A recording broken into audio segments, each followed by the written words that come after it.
palavras do editor, um dos livros mais poderosos do mundo encontra-se em suas mãos. Fornece-lhe um plano testado que torna os homens ricos. Ensina-lhe exatamente como usá-lo e inicia agora mesmo. O que é que faz que um homem vá para frente toda a sua vida, realizando, ganhando, multiplicando sua riqueza e felicidade enquanto o outro nem sequer começa? O que é que dá a um homem grande poder pessoal, enquanto o outro permanece ineficaz? O que faz com que um homem seja capaz de resolver qualquer problema, encontrar o caminho entre todos os lugares inóspitos da vida, até a realização de seus mais acalentados sonhos enquanto o outro luta, fracassa e termina em nada? Há muitos anos atrás, Napoleão Hill sentou-se com Andrew Carnegie, um dos homens mais ricos do mundo na época, e teve o primeiro vislumbre do grande segredo. Carnegie incumbiu-o de descobrir como outros usavam esse segredo para que lhes estudasse os métodos e criasse um único método que pudesse ser dado ao mundo como plano máximo. Pense e enriqueça revela o segredo e fornece o plano. Desde sua publicação, em 1937, muitas edições se esgotaram assim que foram impressas. A edição presente foi atualizada com auxílios completamente novos para o leitor, incluindo um curso para recordar, de uma página, em cada capítulo. Aqui está finalmente o meio seguro de vencer todos os obstáculos, realizar qualquer ambição, atrair sucesso como se viesse de um rio eternamente fluente. Este livro irá sacudi-lo, com seu poder de transformar a vida. Logo saberá por que certas pessoas adquirem pilhas de dinheiro e felicidade, pois você será uma delas. Prefácio: em todos os capítulos deste livro menciono o segredo de ganhar dinheiro, que trouxe fortunas a centenas de homens muito ricos e homens que analisei com cuidado durante longos anos. O segredo foi trazido à minha atenção por Andrew Carnegie há mais de meio século. O sagaz e adorável velho escocês o jogou para mim descuidadamente, quando eu não passava de um garoto. Depois, recostou-se na cadeira com um alegre piscar de olhos e ficou a examinar-me atentamente, para ver se eu possuía cabeça suficiente para entender o pleno significado do que me dissera. Quando percebeu que eu captara a ideia, indagou se eu queria passar 20 anos ou mais preparando-me para apresentá-la ao mundo, aos homens e mulheres que, sem o segredo, passariam a vida inteira fracassados. Disse-lhe que o faria e, com a cooperação dele, mantive a promessa. Este livro contém o segredo testado na prática por milhares de pessoas, em quase todos os setores da vida. A ideia de Mr. Carnegie era de que a fórmula mágica, que lhe dera estupenda fortuna, deveria ser colocada ao alcance das pessoas que não dispõem de tempo necessário para averiguar como se ganha dinheiro. Esperava que eu pudesse testar e demonstrar a integridade da fórmula através da experiência de homens e mulheres, nas várias profissões. Acreditava que se deveria ensinar a fórmula nas escolas e faculdades públicas, expressando a opinião que, se fosse transmitida de maneira certa, revolucionaria a tal ponto todo o sistema educativo, que o tempo despendido na escola poderia ser reduzido a menos da metade. Histórias verídicas provam o poder assombroso do segredo.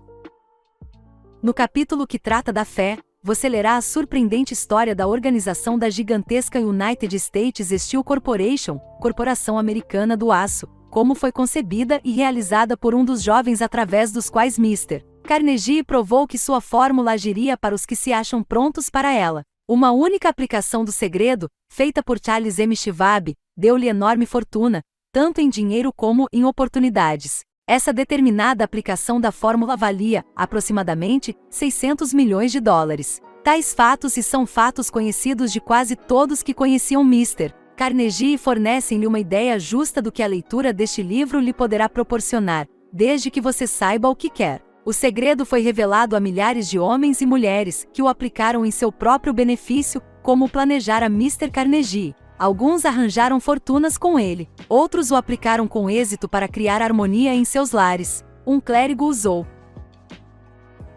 o com tal eficácia, que lhe rendeu mais de 75 mil dólares por ano. Arthur Nash, alfaiate de Cincinnati, usou seu negócio quase falido como cobaia para testar a fórmula. Conseguiu reanimá-lo, o que trouxe verdadeira fortuna aos donos. Ainda está florescente, embora Mr. Nash já tenha falecido. A experiência foi de tal modo singular, que jornais e revistas lhe dedicaram mais de $1 milhão de publicidade laudatória. O segredo foi transmitido a Stuart Austin Vier de Dallas, Texas. Ele estava pronto para recebê-lo, tão pronto que abandonou a profissão e foi estudar direito. Teve êxito. Essa história também é contada. Enquanto trabalhava como gerente de propaganda da LaSalle Extension University, quando a universidade pouco mais era que um nome, tive o privilégio de ver J.G. Chaplin, seu presidente, empregar a fórmula com tal eficácia, que tornou LaSalle uma das maiores escolas populares do país.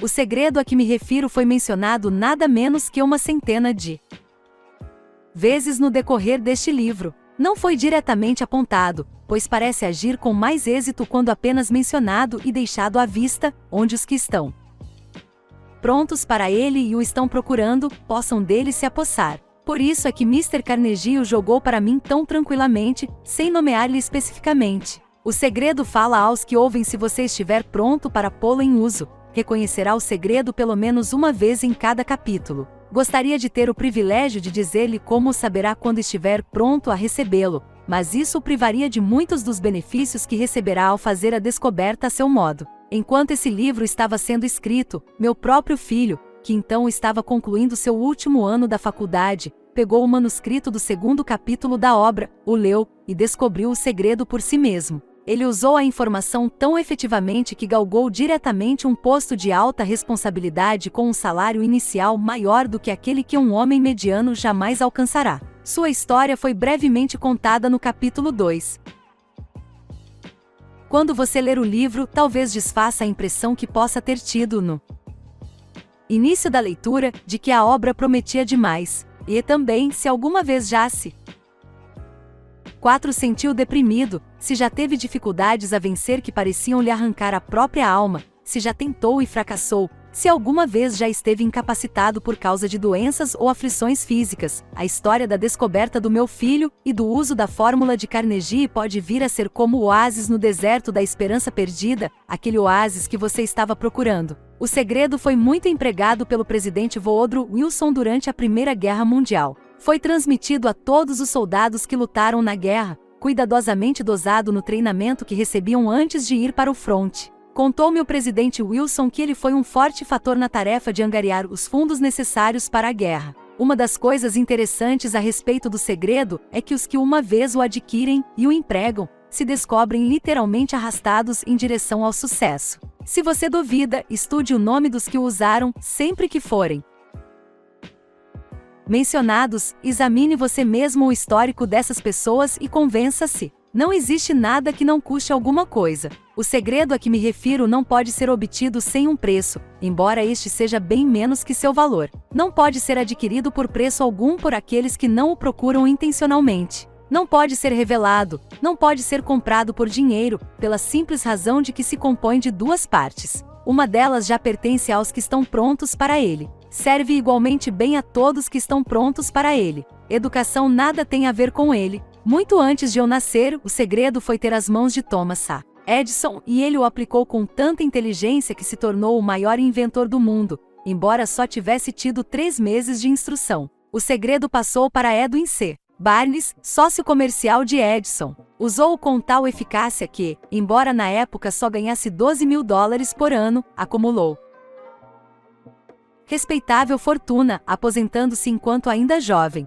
Você encontrará esta história no começo do primeiro capítulo. Irá convencê-lo de que a riqueza não está além do seu alcance, que você poderá ser ainda o que deseja ser, que dinheiro, fama, reconhecimento, felicidade podem ser de todos aqueles que estão preparados e decididos a receber tais bênçãos. Como é que sei dessas coisas? Você terá a resposta antes de terminar o livro. Poderá encontrá-lo no primeiro capítulo ou na última página. Enquanto me ocupava com a tarefa da pesquisa de 20 anos, que empreendi atendendo o pedido de Mr. Carnegie, analisei centenas de homens afamados, muitos dos quais admitiram terem acumulado suas vastas fortunas utilizando o auxílio do segredo de Carnegie. Entre eles estão Henry Ford, William Wrigley Jr., John Vanamaker, James J. Hill, George S. Parker e M. Statler.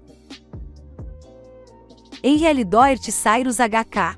Curtis, George E. Ashman, Charles M. Schwab, Harris F. Williams, Dr. Frank Gonçalves, Daniel Villard, King, Gillette, Ralph A. Wilkes, Jules, Daniel Teurais, 5 John D. Rockefeller, Thomas A. Edison, Frank A. Vanderlip, F.W. Volvortsel, Robert A. Dollar, Edward A. Filene, Edwin C. Barnes, Arthur Nash, Theodore Roosevelt.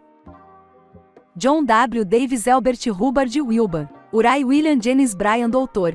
David Starr Jordan J. Odin A.R. Moore Arthur Brisbane, Woodrow Wilson William Howard Taft Luther Burbank Elvard W. B. O. K. Frank Amundsen Albert H. Georg Clarence Darrell Dr. Alexander Graham Bell John H. Patterson Julius Rosenwald Stuart Austin Vier Dr. Frank Crane George M. Alexander J. G. Chaplin C. Jennings Randolph. Estes nomes representam apenas pequena fração das centenas de americanos famosos, cujas realizações financeiras e outras provam que os que entendem e aplicam o segredo Carnegie alcançam elevados postos na vida. Nunca conheci ninguém que, inspirado a usar o segredo, não atingisse sucesso notável na carreira escolhida. Jamais conheci alguém que se distinguisse ou que acumulasse riquezas de monta sem estar de posse do segredo. Desses dois fatos tiro a conclusão de que o segredo é mais importante, como parte do conhecimento essencial para a autodeterminação, que qualquer outro que se receba através do que é popularmente chamado de educação. O que é educação, afinal? Isso foi respondido pormenorizadamente. O momento decisivo em sua vida, em algum momento, à medida que você lê, o segredo a que me refiro saltará da página e se colocará ousadamente diante de você, se você estiver pronto para recebê-lo. Assim que aparecer, você o reconhecerá. Quer capte o sinal no primeiro, quer no último capítulo, para o momento, quando ele se apresentar, e faça um brinde, pois a ocasião assinalará o mais importante ponto de mutação de sua vida. Além disso, lembre-se, no decorrer do livro, que ele trata de fatos e não de ficção, sendo seu propósito transmitir a grande verdade universal pela qual todos os seis que estiverem preparados, possam aprender não apenas o que fazer, mas como fazê-lo. Receberão também o estímulo necessário para começar. Como palavra final de preparação, antes de iniciar o primeiro capítulo, posso oferecer-lhe uma rápida sugestão, que lhe poderá fornecer a pista para reconhecer o segredo de Carnegie? Eia! Toda a realização, toda a riqueza ganha tem seu início numa ideia. Se você estiver pronto para a revelação do segredo, então você já possui metade dele, por isso, reconhecerá prontamente a outra metade, no momento em que esta estiver diante de sua mente. Napoleão Hill. Pensamentos são coisas. O poder que prenuncia o sucesso é o poder da mente. Como fazer com que a vida diga sim, em vez de não, aos seus planos e ambições? Na verdade, pensamentos são coisas, e coisas bem poderosas quando se unem a propósitos definidos, persistência e um ardente desejo de serem traduzidos em riquezas ou outros objetos materiais. Há alguns anos, Edwin C. Barnes descobriu quanto é verdade que os homens realmente pensam e enriquecem. A descoberta não se deu de uma vez. Chegou aos poucos, começando com o ardente desejo de se tornar sócio do grande Edison. Uma das características principais desse desejo era o de ser definido. Queria trabalhar com Edison e não para ele. Observe cuidadosamente a descrição de como procedeu para traduzir o desejo em realidade e terá, então, maior compreensão dos princípios que conduzem à riqueza. Quando tal desejo ou impulso passou pela primeira vez em sua mente, não se achava ainda em condições de agir. Duas dificuldades se interpunham em seu caminho. Não conhecia Edison, nem podia pagar a passagem de trem para East Orange, em New Jersey. Essas dificuldades teriam sido suficientes para desanimar a maioria dos homens de fazer qualquer tentativa de levar avante o desejo. Mas o desejo que ele nutria não era um desejo comum. Edison olhou para ele.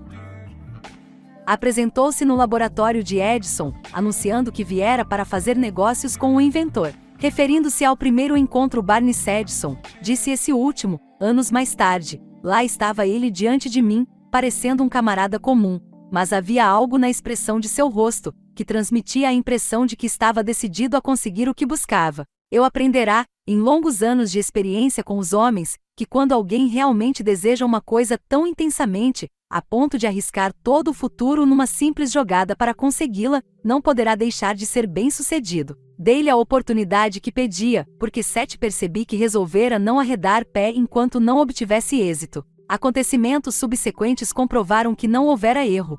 Não podia ter sido a aparência do jovem que lhe garantirá a oportunidade no escritório de Edison, pois essa era contra ele. O que contou foi o que ele pensava.